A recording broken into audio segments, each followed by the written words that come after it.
So I found another interesting article, but I didn't want to print it out. It's an article about suicide in using guns, which is a big problem in the country. And so the story is about that, but it's also about how to work with people who you think are doing harmful things, but they think what they're doing is okay. Okay? In other words, how to have communication with people that you disagree with, when you can build a bridge over a common problem. Okay? So the example is this, but to use the example in our lives. Okay? So the article starts out, more than 20,000 people die by gun suicide each year. That's amazing, isn't it? 20,000 people, I think it means in this country. Okay, alarmed gun sellers are joining the prevention fight. Okay. And so a suicide prevention coordinator in Utah that has one of the highest suicide rates by guns said, we want to work with the gun owners instead of against them. So this is the key, work with somebody instead of calling them names, telling them they're bad. Because, you know, if you tell somebody they're bad and call them names, they're not gonna then go and cooperate with you. You know, people's pride is affected. So it starts out with a story to show how this came about. So one early evening in February 2014, a man in his 40s walked into Rowdy's Range and Shooter Supply in St. George, Utah, and asked to rent a gun for target practice. So, typical thing, this happens all over the country.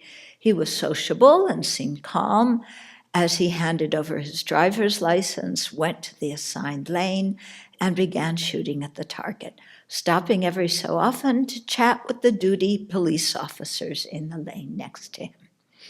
Just before his hour was up, an employee alerted him.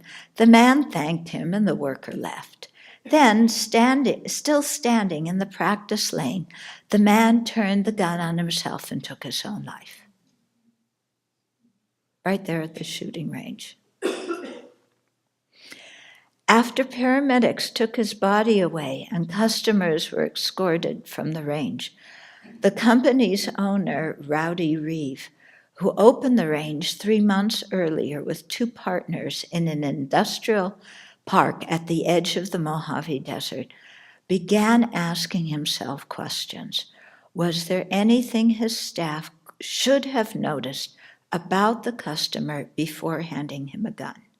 Could they have helped him? So Reeve said it was like a punch in the gut when this happened. So this led him to join in a growing movement to reduce gun suicides by spreading prevention techniques among firearm owners and sellers. Yeah, so really talking to them about, the dangers of suicide, either, them taking their own life because they get really emotional, or having a child or a family member come and take their own lives because the guns are available.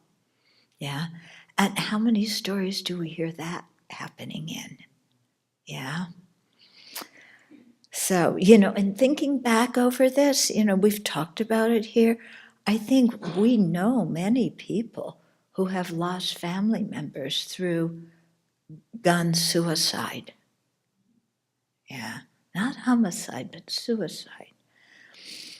Okay, so the endeavor to prevent gun suicides, has brought together longtime adversaries, the medical community, which typically sees guns as a public health threat, and the firearms industry, which distrusts most efforts to restrict access to guns. Yeah. So it's an interesting combination, isn't it? So gun dealers, range owners, and firearm instructors have found that suicide prevention fits into their mission to promote safe use of guns. And so now they're really, sharing suicide prevention material, emphasizing prevention techniques when in their classes that for concealed carry, teaching workers to recognize distress amongst customers, and welcoming prevention advocates to firearm trade shows. That's new, isn't it? Yeah, that's big. That's really helpful. Okay. And it's in direct contrast to the kind of divisiveness that is usually happening among people regarding gun control. Okay. So one of the counselors who's doing this for preventing suicide said this is a new way to go about reducing suicidal persons' access to guns, not by prompting an anti-gun agenda, but by asking gun owners to be part of the solution. Because people who own the guns, they don't want to lose their family members. They don't want to lose their own lives. Okay, so there's a quote in here. I want to find it. So it's particular, the gun suicides the rate is particularly high in rural areas throughout the Intermountain West, Utah, Colorado, Nevada, Idaho, and New Mexico. And I would say our part of Washington and the eastern part of Oregon fits into that as well. Okay. Unlike red flag laws that allow police officers to temporarily confiscate guns from people who are deemed a danger to themselves or others, the partnership of the gun industry and the suicide prevention community requires no legislation. Yeah. This, it is voluntary, focusing on public education campaigns to make people more comfortable talking about guns and suicide, and encouraging gun owners who feel suicidal to hand their weapons over to someone they trust. That makes a lot of sense, doesn't it? Yeah. So they have one poster here on a shooting range, that says, together we can prevent firearm suicides in Utah. And next to it is a sign that says the average response time of a 911 call is 21 minutes. The response time of an A357 is 1,400 feet per second. Getting its point across. Oh, here's the quote. Okay, so this is somebody who's the chairman of the Utah Shooting Sports Council, the state's biggest gun rights lobbying group. He said, at first, I was very skeptical because we have been trained to think when people talk about suicide that it's nothing more than a veiled attempt to take away our guns. Then I checked the data. So that's interesting, people in the public health community talking about suicide, they think they're, emphasizing a public health concern because to them that's what it is. But the gun owners who want to hold on to their guns interpret that whole thing as a veiled threat to take their guns away. Yeah. So this kind of thing of getting the data to the gun owners and eliciting their support completely changes the whole picture and how people are communicating. So, in Utah, of all the states' firearm-related deaths, 86% were suicides. Yeah? So that's over three times more than homicides. Yeah? We were to the point now where we felt it would be a disservice and inappropriate to our membership to not let them know what was going on in Utah and across the nation. This guy from the firearms lobby said. Yeah, so that's just amazing, okay? Yeah. So, there's campaigns now that are running public service announcements on firearms and suicide before films at the local theaters. They don't want to polarize the community so that it's, they're emphasizing, they're bringing in the gun holders, yeah, and getting them on board in this. Okay. And so they're going out also to ranges to help the staff identify customers who may be agitated, who may be on the verge of suicide, and how the staff can help those people, okay? And so as this one guy noted, he was beginning to feel a much greater sense of responsibility for the welfare of the people who came to his shooting range. Yeah, he said, if we're going to be selling these things, then we should also offer people help if they have any problems. So that's compassion, isn't it? Yeah. Okay, so the affiliation between the gun industry and public health advocates has its roots in New Hampshire, where in April 2009, a gun shop owner named Ralph Demico found out that 3 people in 1 week had killed themselves using guns bought at his store. Can you imagine how he must have felt? The news shook him. He considered himself a socially responsible business owner and was cautious about selling firearms to people who seemed risky, people who were drunk, on drugs, agitated, inexperienced. He was already a member of the New Hampshire Firearms Safety Coalition, which pressed gun safety issues. And he said, I was bewildered. I didn't know what to do. Yeah, 3 people who bought guns in his store in 1 week killed themselves. So one of his colleagues asked if he would help in a new suicide prevention effort, driven by research that identified guns as a major risk factor, not because gun owners were more suicidal than anyone else, but because suicide is often impulsive and guns are an effective means of death. Suicide prevention advocates need Demico, that guy, the gun shop owner, because they knew gun owners would trust him more than they would public health officials.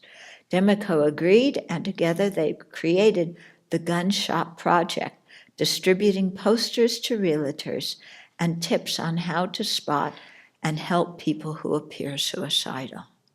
Yeah. And this thing about, suicide being impulsive, and if a gun is on hand and not locked up properly, or the person doesn't have the help that they need to overcome their despair at that moment, then like that sign said, the response time to a gun is bam, and you're out. And I remember one of our friends came to visit the Abbey, and her mother was a nurse in Idaho, and told us the story that the anesthesiologist at the hospital where she worked had been going through, do you remember this? Had been going through an ugly divorce, and then one day just shot himself, you know? And here was a person, an anesthesiologist, a medical health professor who could do so much good for people, but in his moment of despair, he had access to a gun, bang, yeah. And so being able, getting the gun owners and the people involved in preventing this kind of thing, because nobody wants to see their friends and relatives dead over a moment of despair that, if they got help, could be easily overcome. Okay. So the Gun Shop Project has since spread to 10 more states, including Utah, and there are similar partnerships in about 10 others. Okay, so then there are difficult conversations, but you've got to have them with the people who buy the guns. So they say it's a chance to overturn myths about suicide in the gun-owning community, said this one man who's a National Shooting Sports Foundation spokesman. Yeah. So among those myths, according to researchers, is that if somebody wants to end his or her life but doesn't have access to a gun, the person will find another way to kill themselves.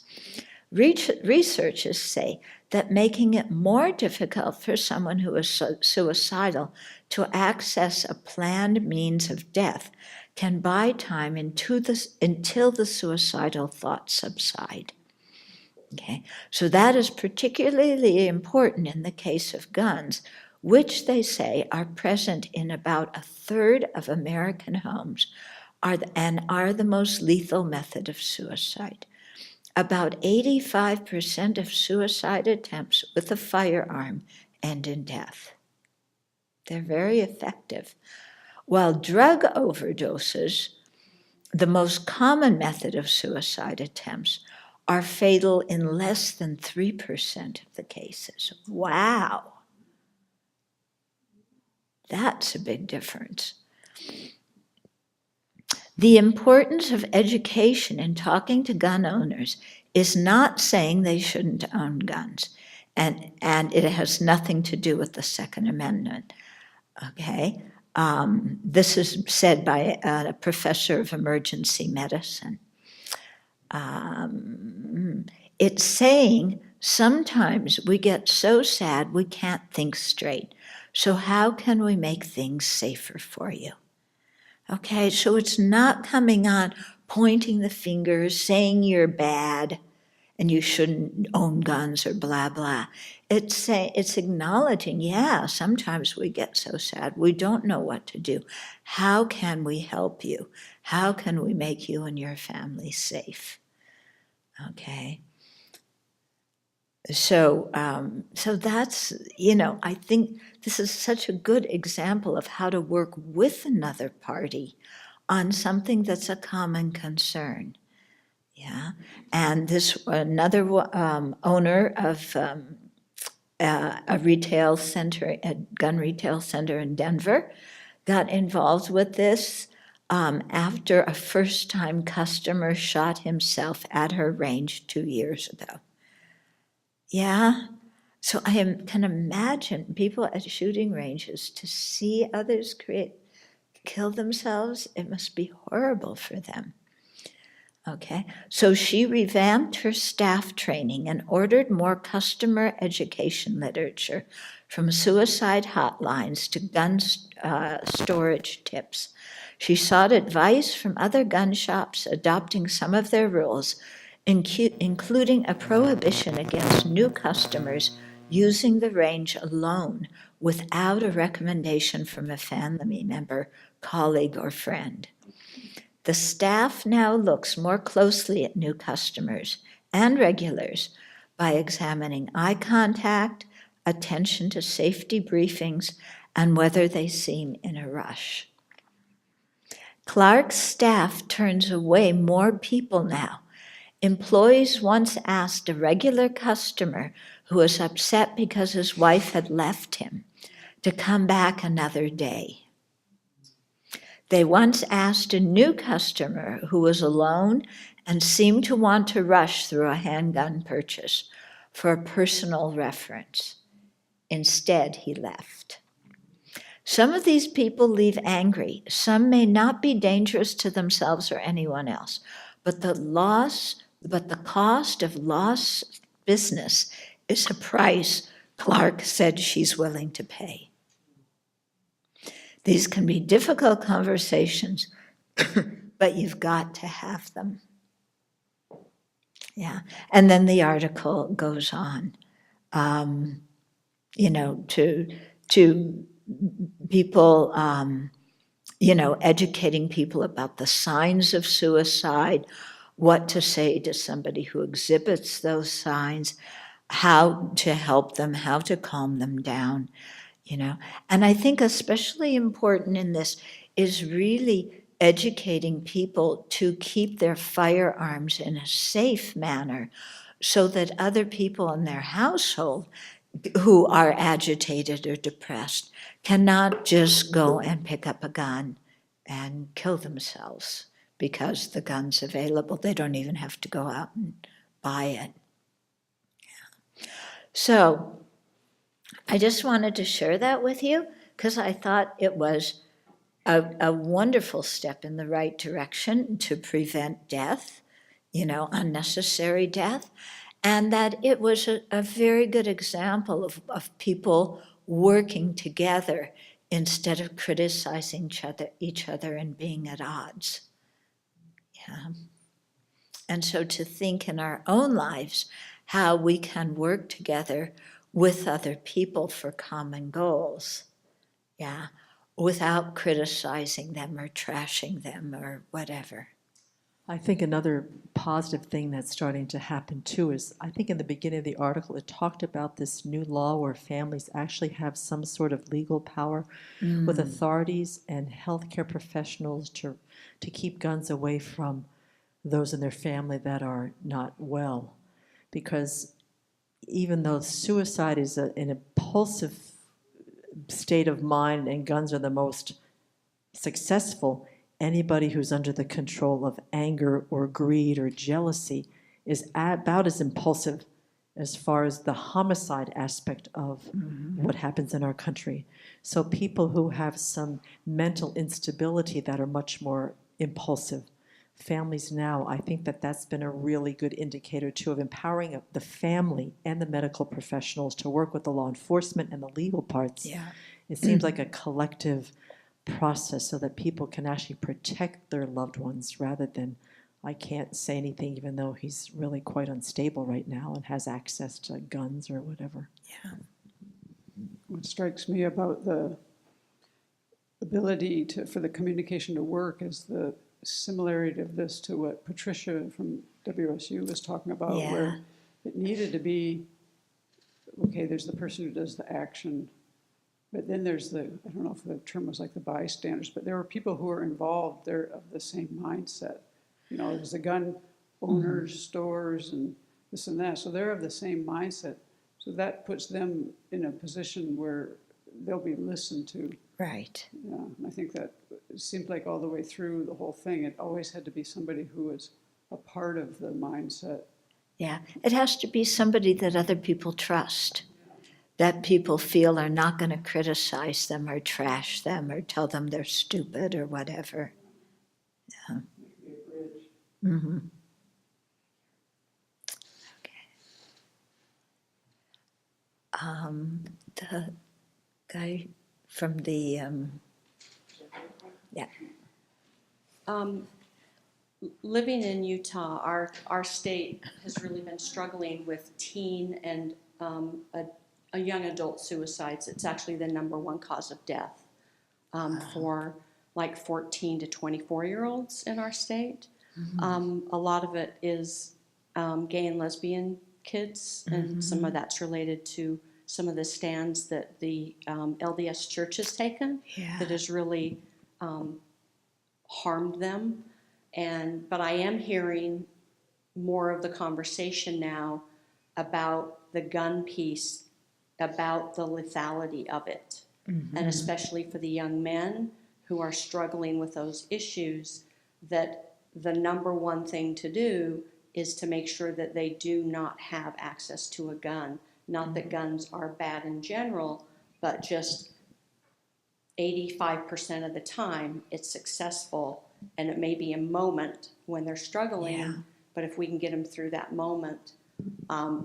I also deal with this a bit in divorce mediations, and there's been more than one mediation where we have had to call family members of one of the parties to go and get weapons out of the house because someone has become so distraught in the mediation that there was a big concern that if they went home and they had access to these weapons, that could end up being a problem. So it's that lethality that we really have to take away that piece for them.